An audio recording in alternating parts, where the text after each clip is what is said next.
नाही, आता महाविकास आघाडीमध्ये उद्धव बाळासाहेब ठाकरेंसोबत आम्ही सर्वजण आहोत आणि जो कालचा निर्णय आला तो आमच्या अपेक्षेप्रमाणे नाही आहे आणि त्यासाठीच शिवसेनेने त्यांची भूमिका क्लिअर केलेली आहे की ते पुढे सुप्रीम कोर्टामध्ये ह्याची दखल घेणार आहेत आणि ती दाद मागणार आहेत आणि आम्हाला अपेक्षा आहे की जो न्याय इथं नाही मिळाला तो आम्हाला सुप्रीम कोर्टातून जरूर उद्धव बाळासाहेब गटाला मिळेल आणि येणाऱ्या काळामध्ये जे राजकीय परिस्थिती महाराष्ट्रामध्ये निर्माण झाली होती आणि लोकशाही जी अडचणीत आली होती त्याच्यामध्ये सुप्रीम कोर्ट नक्की लोकशाहीच्या बाजूनं निर्णय निकाल देईल.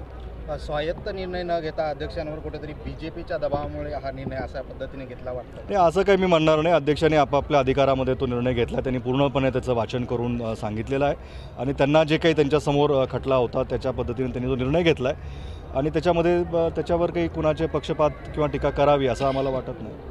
बरं, सातत्यानं अशोक चव्हाण असतील किंवा अमित भैया असतील हे BJPमध्ये जाणार आहेत अशा वावड्या उठवल्या जातात. आपण अमित भैयाचे भाऊ आहात, राजकारणात सक्रिय आहात. ही करमणूक माध्यमांमध्ये जास्त आहे, त्यामुळं हे तुम्ही सगळेजण करमणूक आणि हेडलाईन काहीतरी नवीन द्यावी लागते म्हणून कुणाच तरी नाव तिथं घ्यावं लागतं म्हणून ती नावं तुम्ही त्यामुळे घेता आणि त्याला प्रसिद्ध देत आहे. बावनकुळे आले होते, 100 वॉरियर्सची बैठक होती, त्यामध्ये त्यांनी असा उल्लेख केला होता आणि तशी प्रतिक्रिया. मी तेच म्हणलं की कुठल्याही पक्षाला जर एवढा मोठा बलिष्ठ पक्ष असेल आणि एवढा मोठं संख्या त्याच्यात असेल त्याला अजूनही आपल्यामध्ये बाकीचे लोक यावेत किंवा ते येणारच आहेत जाणारच आहेत ही चर्चा का करावी लागते? ज्यासाठी आपण सत्तेत आहात त्या सगळ्या गोष्टींवर जर आपण काम केलं आणि लोकांचे प्रश्न जर सोडवले आणि ह्या प्रश्नाकडं कमी लक्ष दिलं तर अजून चांगलं आहे. संभ्रम निर्माण करण्यासाठी जसं केलं जातं, सोयीचं राजकारण आहे, दुसरं काही नाही.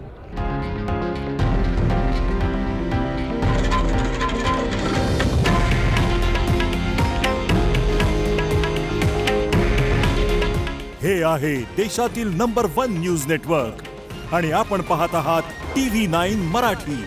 काळजी तुमची, हित महाराष्ट्राचं.